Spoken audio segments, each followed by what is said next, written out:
I want to talk to you a little bit about banking sector. I remember one of our ET, ET Now programs from three years back. You had said that I've never seen the bank's balance sheet so strong and healthy in my entire career. And they had almost 50% rise in Bank Nifty after that. The market realized that how great the banks were. Now the sense is coming that the peak of profitability of the Indian banking sector may have been hit already, and margins will come under pressure, all of that. Credit growth is around 18%. What are your thoughts on growth and the outlook on the sector? Banks will continue to be I would say, provide the bulk of the support for growth. There is no question about that. But three changes will happen in the banking system. One is digital. So almost everything will have to move to digital. A lot of banks, so most of them are moving at very rapid pace. We'll have to see the interface of the neobanks, the digital banking system on this. We will have to see it as we go along.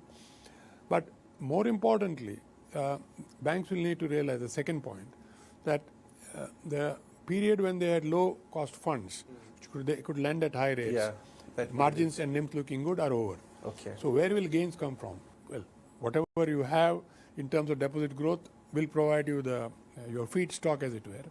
My own assumption is deposit growth will be actually sharply moderated. It is already moderating because insurance and asset management is growing at twice the rate. Sure.